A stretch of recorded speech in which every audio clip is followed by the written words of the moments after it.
Capítulo 3. Una noche me encontraba sentado en mi laboratorio. El sol se había puesto, y la luna empezaba a asomar por entre las olas. No tenía suficiente luz para seguir trabajando y permanecía ocioso, preguntándome si debía dar por terminada la jornada o, por el contrario, hacer un esfuerzo y continuar mi labor y acelerar así su final. Al meditar sobre esto, allí sentado, se me fueron ocurriendo otros pensamientos y me hicieron considerar las posibles consecuencias de mi obra. 3 años antes me encontraba ocupado en lo mismo, y había creado un diabólico ser cuya incomparable maldad me había destrozado el corazón y llenado de amargos remordimientos. Y ahora estaba a punto de crear otro ser, una mujer, cuyas inclinaciones desconocía igualmente, podía incluso ser 10.000 veces más diabólica que su pareja y disfrutar con el crimen por el puro placer de asesinar. Él había jurado que abandonaría la vecindad de los hombres, y que se escondería en los desiertos, pero ella no. Ella, que con toda probabilidad podría ser un animal capaz de pensar y razonar, quizás se negase a aceptar un acuerdo efectuado antes de su creación. Incluso podría ser que se odiasen. La criatura que ya vivía aborrecía su propia fealdad, y no podía ser que la aborreciera aún más cuando se viera reflejado en una versión femenina. Quizá ella también lo despreciara y buscara la hermosura superior del hombre. Podría abandonarlo y él volvería a encontrarse solo, más desesperado aún por la nueva provocación de verse desairado por una de su misma especie. Y aunque abandonaran Europa y habitaran en los desiertos del Nuevo Mundo, una de las primeras consecuencias de ese amor que tanto ansiaba el vil ser serían los hijos. Se propagaría entonces por la tierra una raza de demonios que podrían sumir a la especie humana en el terror y hacer de su misma existencia algo precario. Tenía yo derecho, en aras de mi propio interés, a dotar con esta maldición a las generaciones futuras. Me habían conmovido los sofismas del ser que había creado, sus malévolas amenazas me habían nublado los sentidos. Pero ahora por primera vez veía claramente lo devastadora que podía llegar a ser mi promesa. Temblaba al pensar que generaciones futuras me podrían maldecir como el causante de esa plaga, como el ser cuyo egoísmo no había tenido reparos en comprar su propia paz al precio quizá de la existencia de todo el género humano. Un escalofrío me recorrió el cuerpo y me fallaban las fuerzas cuando, al levantar la vista hacia la ventana, vi el rostro de aquel demonio a la luz de la luna. Una horrenda mueca le fruncía los labios al ver cómo llevaba a cabo la tarea que él me había impuesto. Sí, me había seguido en mis viajes, había atravesado bosques, se había escondido en cavernas o refugiado en los inmensos brezales deshabitados, y venía ahora a comprobar mis progresos y a reclamar el cumplimiento de mi promesa. Al mirarlo, vi que su rostro expresaba una increíble malicia y traición. Recordé con una sensación de locura la promesa de crear otro ser como él, y entonces, temblando de ira, destrocé la cosa en la que estaba trabajando. Aquel engendro me vio destruir la criatura en cuya futura existencia había fundado sus esperanzas de felicidad, y, con un aullido de diabólica desesperación y venganza, se alejó. Salí de la habitación, y, cerrando la puerta, me hice la solemne promesa de no reanudar jamás mi labor. Luego, con paso tembloroso, me fui a mi dormitorio. Estaba solo, no había nadie a mi lado para disipar mi tristeza y aliviarme de la opresión de mis terribles reflexiones. Pasaron varias horas, y yo seguía junto a la ventana, mirando hacia el mar, que se hallaba casi inmóvil, pues los vientos se habían calmado y la naturaleza dormía bajo la vigilancia de la silenciosa luna. Solo unos cuantos barcos pesqueros salpicaban el mar, y de vez en cuando la suave brisa me traía el eco de las voces de los pescadores que se llamaban de una barca a otra. Sentía el silencio, aunque apenas me daba cuenta de su temible profundidad, hasta que de pronto oí el chapoteo de unos remos que se acercaban a la orilla, y alguien desembarcó cerca de mi casa. Pocos minutos después, oí crujir la puerta, como si intentaran abrirla silenciosamente. Un escalofrío me recorrió de pies a cabeza, presentí quién sería, y estuve a punto de despertar a un pescador que vivía en una barraca cerca de la mía, pero me invadió esa sensación de impotencia que tan a menudo se experimenta en las pesadillas, cuando en vano se intenta huir del inminente peligro y los pies rehúsan moverse. Al poco pisadas por el pasillo, se abrió la puerta y apareció el temido engendro. La cerró, y, acercándoseme, me dijo con voz sorda: «Has destruido la obra que empezaste, ¿qué es lo que pretendes? Osas romper tu promesa, he soportado fatigas y miserias, me marché de Suiza contigo, gaité por las orillas del Rin, por sus islas de sauces, por las cimas de sus montañas. He vivido meses en los brezales de Inglaterra y en los érticos parajes de Escocia.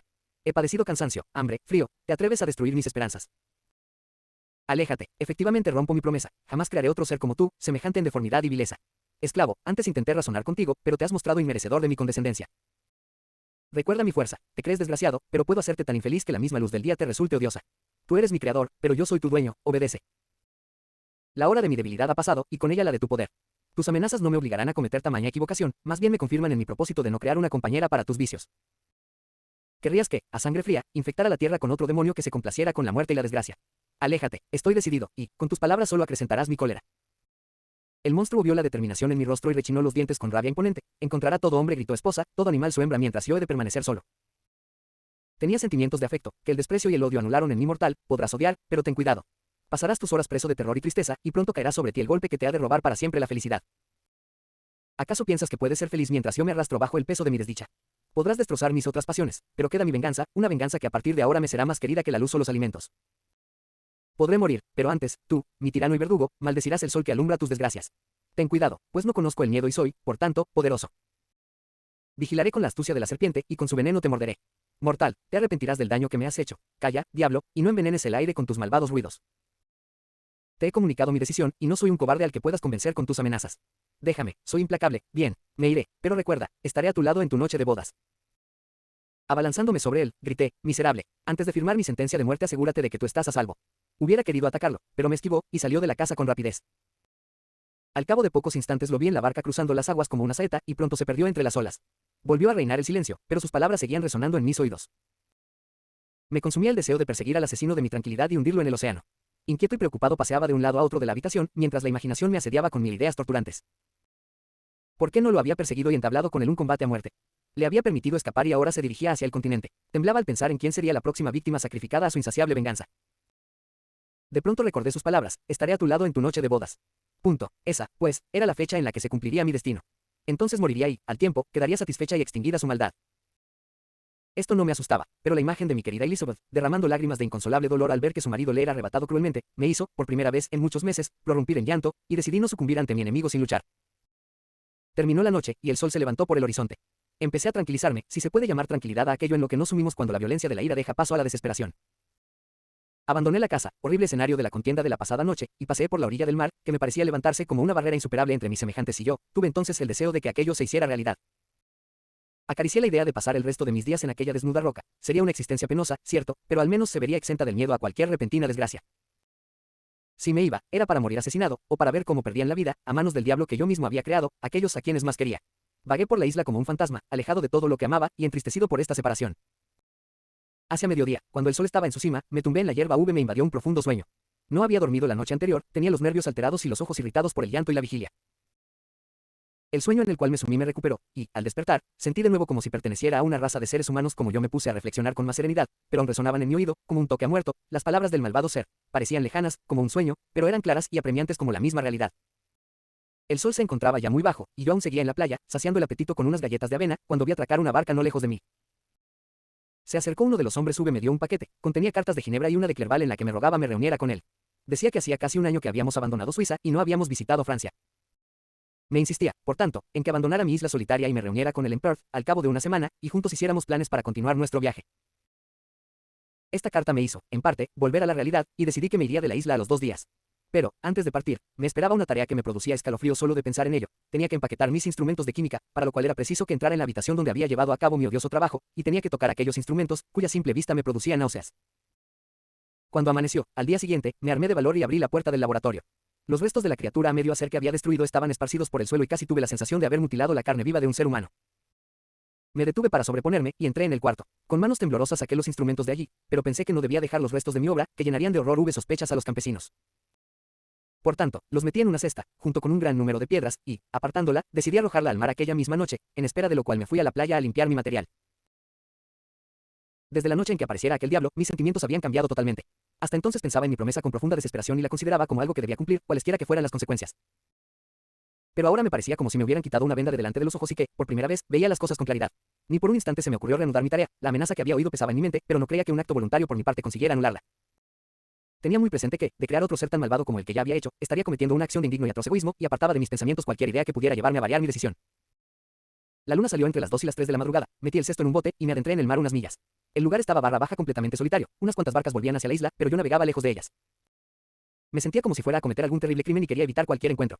De repente, la luna, que hasta entonces había brillado clarísima, se ocultó tras una espesa nube, aproveché el momento. De tinieblas para arrojar mi cesta al mar, escuché el gorgoteo que hizo al hundirse y me alejé. El cielo se ensombreció, pero el aire era límpido aunque fresco, debido a la brisa del noreste que se estaba levantando. Me invadió una sensación tan agradable, que me animó y decidí demorar mi regreso a la isla, sujeté el timón en posición recta, y me tumbé en el fondo de la barca. Las nubes ocultaban la luna, todo estaba oscuro, y solo se oía el ruido de la barca cuando la quilla cortaba las olas, el murmullo me arrullaba, y pronto me quedé profundamente dormido. No sé el tiempo que transcurrió, pero cuando me desperté vi que el sol ya estaba alto. Se había levantado un viento que amenazaba la seguridad de mi pequeña embarcación. Venía del nordeste, y debía haberme alejado mucho de la costa donde embarqué. Traté de cambiar mi rumbo, pero enseguida me di cuenta de que zozobraría si lo intentaba de nuevo. No tenía más solución que intentar navegar con el viento de popa. Confieso que me asusté. Carecía de brújula, y estaba tan poco familiarizado con esta parte del mundo, que el sol no me servía de gran ayuda. Podía adentrarme en el Atlántico, y sufrir las torturas de la sed y del hambre, o verme tragado por las inmensas olas que surgían a mi alrededor. Llevaba ya fuera muchas horas y la sed, preludio de mayores sufrimientos, empezaba a torturarme.